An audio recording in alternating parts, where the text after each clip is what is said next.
Hey everybody, it's Jeff from New York and I'm here in fabulous Las Vegas. Today we're going to go over some of the new things going on during the month of November here in Las Vegas, both the Strip and downtown as well. In the video we'll discuss things that are changing at hotels and casinos, restaurants, entertainment, sports, you name it, it's going to be covered here. Things that are changing for the month of November plus gearing up for the holidays. Let's check them all out.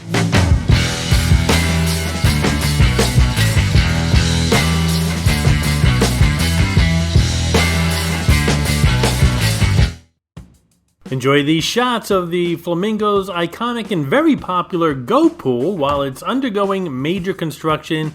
This pool is gone. They're building a new one. Caesars Entertainment, the gaming operator who oversees the Flamingo, has not disclosed details of the project nor the expected timeline for finishing. We're excited about the reimagination of the Flamingo Go Pool and look forward to the project being completed for the 2025 pool season, the company said in a statement. The Go Pool is a day club for people 21 years or older. The 15-acre space is open to the public if you want to pay to get in, and the Go Pool is expected to reopen sometime this spring. While the Go Pool is closed, Caesar said guests can enjoy the Flamingo Family Pool or the Influence, the pool at the link.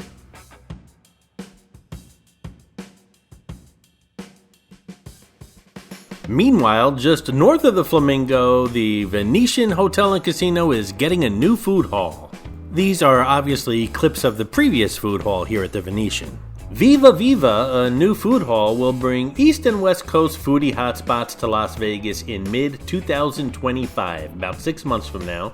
Located right off the iconic Grand Colonnade, the collection of concepts will bring together diverse culinary scenes of New York and Los Angeles for a truly immersive sensory experience reminiscent of the meandering streets of Venice. The new food hall will include restaurants like All'Antico Vinaio, Howling Ray's, Scar's Pizza, BS Taqueria, Close Company, Ivan Ramen, Turkey and the Wolf, and Molly's Rise and Shine.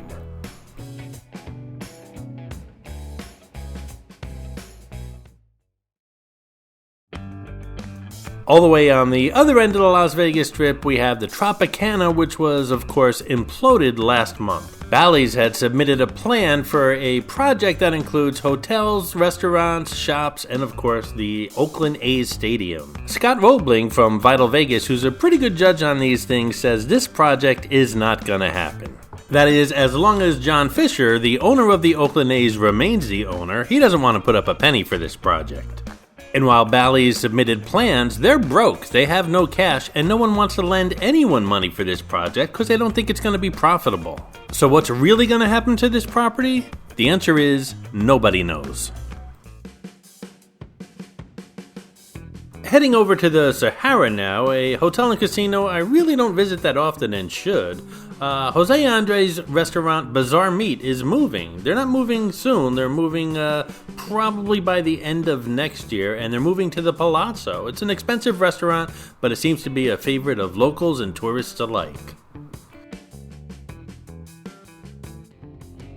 Following last year's F1 fiasco, Formula One makes its return to the sports and entertainment capital of the world on November 21 through the 23rd for the can't-miss race of the year. The Las Vegas Grand Prix's 3.8-mile track weaves past world-famous landmarks, casinos, and hotels, cutting right through the neon heart of the Strip as drivers hit top speeds of over 217 miles an hour. Things seem to be going a little bit smoother this year than the premier year last year, which was a nightmare. The grandstands are almost completed. The ones in front of the Bellagio are blocking those beautiful fountain views. The Venetian have drained their canals outside to build their grandstands. And of course, there will be no grandstands in front of the Mirage Hard Rock this year because of construction going on there. Looks like those people who were using those grandstands are going to be crowding the people at the other grandstands this year. A couple things going on at the Fontainebleau, but before that, if you're not subscribed to the New York channel, why not subscribe right now? It's free, convenient, and hey, it helps the channel out. If you're enjoying this video, give it a thumbs up, and if you can, share it on your social media. That gets me more views and new subscribers. And of course, as always, if you'd like to support the New York channel, then click on that super thanks button. Doing so not only supports the channel, but it'll get you a shout out on an upcoming New York video. First off, here at the Fontainebleau, Live, the very popular nightclub here, is going to be closing right after the F1 race for refreshing. Now, the place really isn't that old. I don't know how much they have to refresh, but word has it that they're actually going to be expanding. So I don't know how true that is, but that's what they're saying. They're probably going to do a little refreshing, a little bit of expanding, and they plan on reopening for New Year's Eve. And while we're out here by the Fontainebleau Live Beach Club, they plan on opening up a ice skating rink. An Oasis rink is what they're going to call it. It's going to open on November 27th. The Oasis rink, I have a feeling, is going to be very similar to the Cosmopolitan skating rink, which is a rooftop skating rink over at the Cosmo. Been there for several seasons now. And just like the Cosmopolitan, the Oasis rink will be showing holiday movies. By the way, the Cosmopolitan will be opening their skating rink November 28th, the day after the Oasis skating rink, and it's going to be opened until January 12th.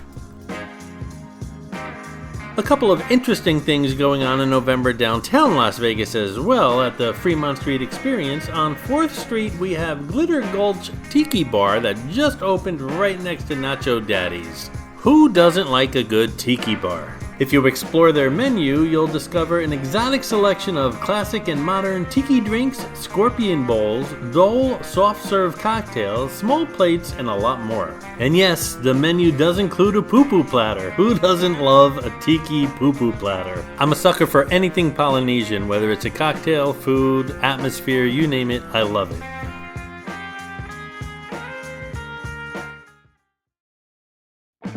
Also at the Fremont Street Experience during November, there's a new show at the Plaza, one of my favorite hangouts downtown. It's at their showroom and it's called Behaviours Mavericks. I don't remember the last time their showroom was open for a show. Maybe I just wasn't aware of any, but I think this is the first time that showroom's open in a long time. The show Behaviours Mavericks is kind of like a burlesque show, a little on the raunchy side, a lot of jokes, good humor, kind of like a Spiegelworld production. If you're not familiar with Spiegelworld, they also have, Opium, they have in Atlantic City, The Hook, they have several productions, and they're known to be a little, like I said, on the raunchy side, but it's all in good humor, and it's nothing like crazy raunchy. Mavericks delivers a flirty, filthy, and fabulous blend of comedy, circus, burlesque, and variety. Never the same show twice, and all delivered with an irreverent wink and cutthroat wit.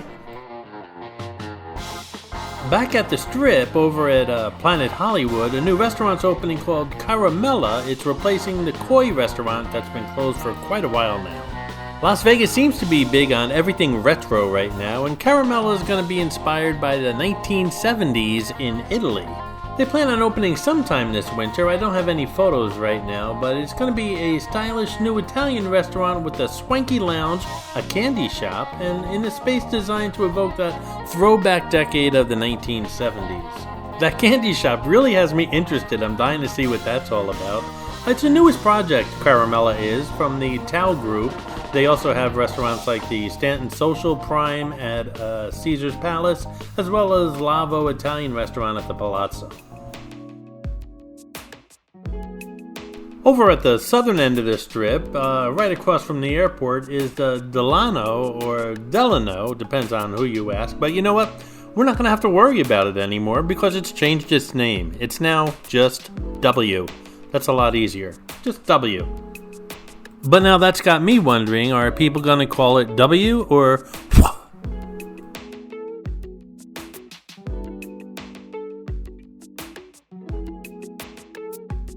This is Della's Kitchen. It's been here since the Delano has been built, and I've never eaten there, and unfortunately I never will. It closed about a week or two ago for good, so don't know what's going in this space.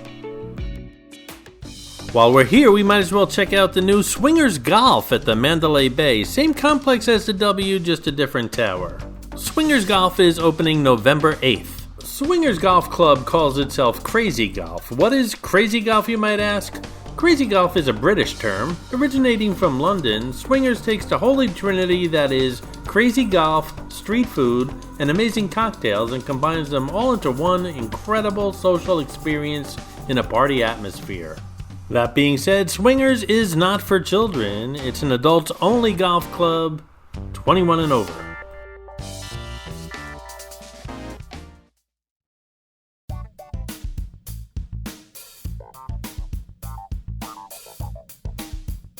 Over at the Westgate, they're known for their themed suites, and they have a brand new one just opened a couple days ago. It's the Day of the Dead themed suite.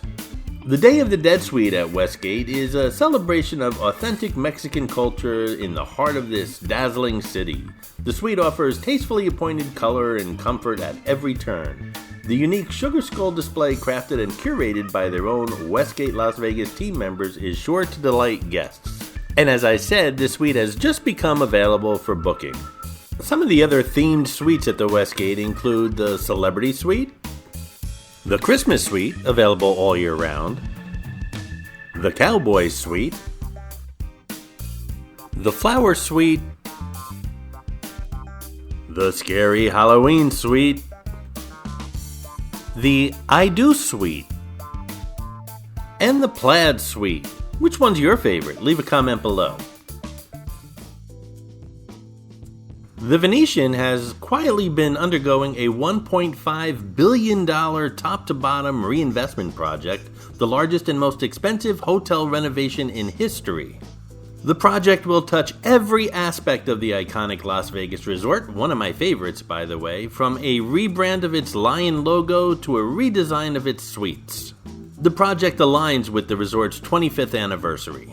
All 4,000 suites at the Venetian will be renovated, and many of them have been already, with an upgrade to a new energy, spirit, and warmth the resort detailed in its release. The suites will feature a contemporary, fresh design inspired by the traditional ornate costumes of the Venetian Carnival. And again, these suites are already available for booking. Well, it was bound to happen. There's only a couple of hotels and casinos with free parking left on the Strip here in Las Vegas, and you can cross another one off your list. Oyo is now charging for parking.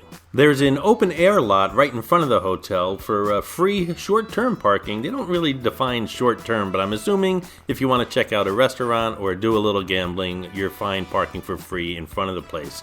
If you're staying overnight or parking overnight, $18 during the week, $20 on the weekend. Still not bad for Las Vegas. By the way, if you're coming to town in an RV, Oyo does have spots for RVs. They just ask that you call ahead of time and make sure one will be available. Okay, if you're squeamish about bugs, look away for a moment. We're about to talk about, once again, bed bugs on the Las Vegas Strip. Recent inspections along the Las Vegas Strip found bed bugs at the following hotels and casinos: the Cosmopolitan, Resorts World, Bellagio, and the Hilton Grand Vacation Club. It should be noted that the Wynn properties, Wynn and Encore here on the Las Vegas Strip, are the only properties that have bed bug sniffing dogs. First off, they're adorable. Second of all, they wear uniforms, security uniforms with badges. And third of all, they're extremely accurate.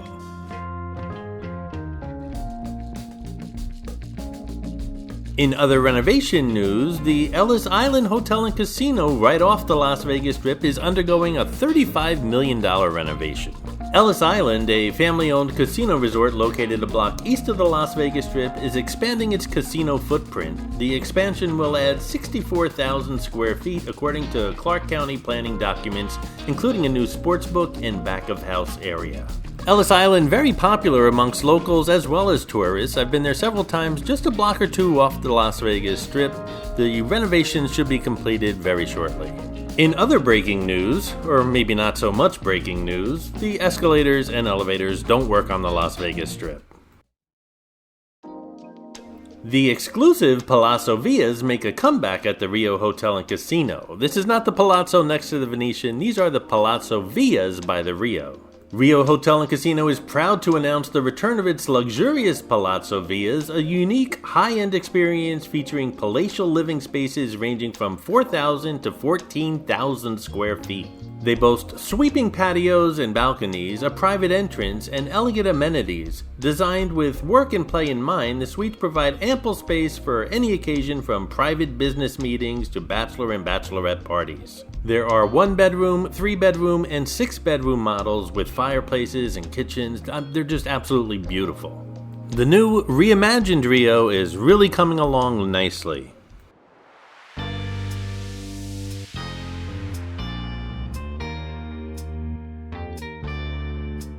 This, of course, is the Link Promenade, one of my favorite areas on the Las Vegas Strip, and good news for InNOut fans. The inexpensive burger place, this is one of their locations, but they're opening up a second location over at the Boulevard, the yet-to-open Boulevard. It's going to be a mixed-use project with a lot of shops and restaurants and bars and things like that, and apparently a brand new InNOut, the second location here on the Strip. The new InNOut will be on the 3rd floor of the massive, soon-to-come shopping complex Boulevard. It'll be the largest InNOut burger in the world, with over 8,000 square feet of indoor space with an additional 2,500 square feet of patio room. What a long way InNOut has come. The very first one is now a museum. It's a tiny 100 square feet. That is really, literally a hole in the wall. Those of you who have been watching the New York channel for a while know that when I visit large cities like Las Vegas, I love using mass transportation. Unfortunately, crime and violence has increased on the buses throughout Las Vegas recently, and the Transportation Department has added new security measures. The Transportation Commission added 300 new security officers to the system, and of those officers, 50 will ride the buses throughout Las Vegas. Riders will notice an increased security presence and stronger enforcement of the fare policy and rider rules, offering peace of mind and assistance when needed. In the future, I'll continue to document my bus rides here in Las Vegas. You guys seem to enjoy those videos. Now that I do these monthly updates for Las Vegas as well as Atlantic City, I like to discuss the weather.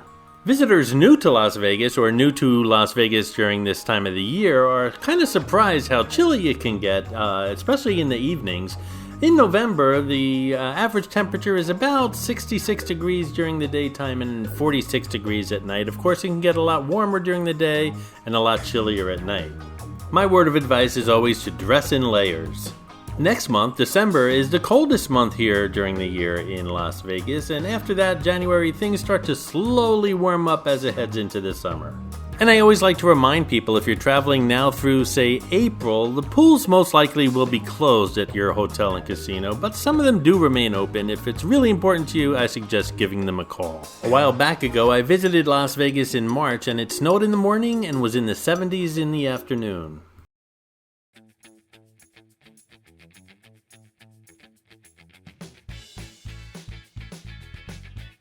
I'm here at Harry Reid Airport just to make a quick announcement that Aer Lingus, the Irish airline, is now flying directly to Las Vegas. For an airline, every new route is a gamble, but Aer Lingus is betting that this new service to Las Vegas will be a winner and a popular destination for its customers, as it is for millions of Americans and people around the globe. Aer Lingus will operate this seasonal route to and from Las Vegas on Tuesdays, Thursdays, and Saturdays up until April 29th.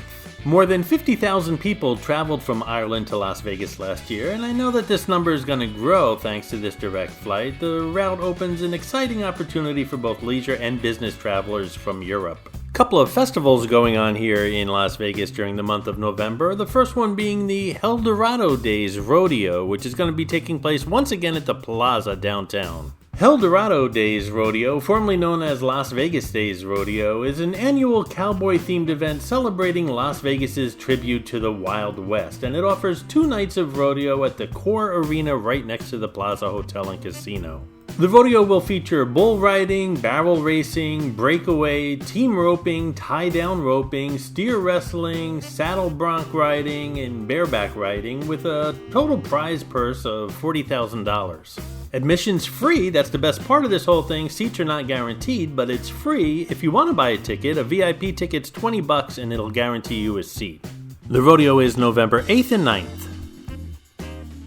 The Las Vegas Pizza Festival returns November 16th. It's held at the Industrial Event Space, which is 1 block west of the Sahara Hotel and Casino. The Las Vegas Pizza Festival is founded on the principles of building a community through handcrafted pizza on a local, authentic level. It gathers some of Las Vegas's finest pizza innovators, shaping the industry and establishing the city as a destination for pizza lovers through creative applications of America's favorite food. Ticketing is kind of unusual. It's 3 tiers and the tickets are all the same, but as the first tier sells out, well then the second tier is going to be a little bit more expensive and so on. So the ticketing started at $55, that all sold out, and then it went up to $75, those all sold out. So now if you want a ticket, it's $85 for general admission, and it's a 1-day event, so that's probably going to sell out quickly as well. A new festival to Las Vegas is the Neon City Festival. It's coming to downtown Las Vegas November 22nd through the 24th. This first of its kind, free, all-ages celebration of music, food, and art transforms the heart of Las Vegas into a sprawling open-air playground. Imagine a festival with no fences where you can wander through a captivating mix of performances, from thrilling live shows to epic fireworks to dazzling laser spectacles and cutting-edge art exhibits. Immerse yourself in a multi-genre music and culinary festival that pulses with the vibrant energy of Las Vegas, featuring everything from savory food offerings and mind-bending 3D graphics on the Fremont Street Experience Viva Vision screen, to interactive art and a mix of headliner talent. And again, just like the Dorado Rodeo that I spoke about earlier at the plaza here downtown, this event is totally free.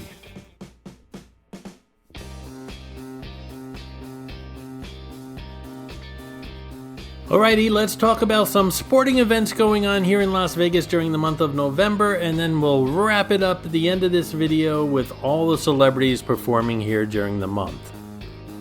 We'll start off with the Golden Knights hockey team home games for November. The Carolina Hurricanes at Vegas Golden Knights on November 11th.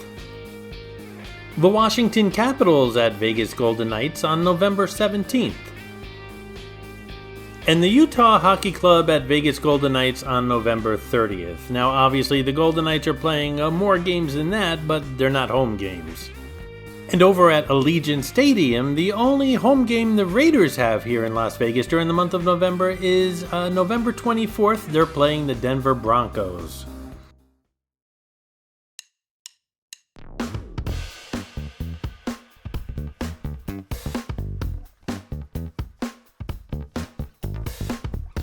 Alrighty, now let's discuss those celebrities, mostly musical acts coming to Las Vegas or having a residency already here in Las Vegas during the month of November. So in no particular order by date or artist, Shania Twain is continuing her Come On Over residency at the Bach Theater this November. Billy Joel and Sting will be doing a live show at the Allegiant Stadium. Now that's a show I'd like to see. Eagles' residency continues at the Sphere here in Las Vegas during November. I love Eagles and I've seen several of their shows, but I'm embarrassed to tell you the last show that I saw, well, let's just say Hotel California was on the charts. You can catch a New Edition show at the Wynn Hotel and Casino this month. Foreigner will be wrapping up their Feels Like the Last Time farewell tour at the Venetian Resort in November as well. Babyface Live in Las Vegas will be appearing at the Pearl Concert Theater over at the Palms Hotel and Casino. An intimate evening with Santana Greatest Hits live show will be at the Mandalay Bay House of Blues, one of my favorite venues here in Las Vegas. To me, the venue's a perfect size and it sounds fantastic. Barry Manilow continues his long residency at the Westgate. That show, as well as the Wayne Newton show over at the Flamingo, are 2 shows I really want to catch before, it's too late. Also at the Westgate this November, the Gin Blossoms. Adele continues her residency at the Caesars Palace Coliseum this month as well. Lionel Richie will be at the Wynn during November. Lita Ford at the Golden Nugget downtown. Usher continues his past, present, and future tour at the T-Mobile Arena. Pitbull continues his Vegas After Dark residency at the new Fontainebleau Hotel and Casino. I'm not too familiar with his music, but I understand he puts on an incredible show. Also at the Fontainebleau this month is Tears for Fears. And finally at the Venetian, the B-52s. Never seen them, I wish I can catch them. They're usually at the Hard Rock in Atlantic City at least once a year. That's another show, you better catch it now because I don't know how much longer they're going to be touring. And that's it, guys. That's a wrap for the month of November. It looks like an exciting month in Las Vegas. Do you plan on visiting Las Vegas in November? Let us know if you caught any of these shows or any of these activities that I was talking about in the comments below. Hope you enjoyed the video. Don't forget to subscribe, give it a thumbs up, and if you'd like to support the New York channel, hit that super thanks button. Thanks again for watching, guys. I do appreciate it.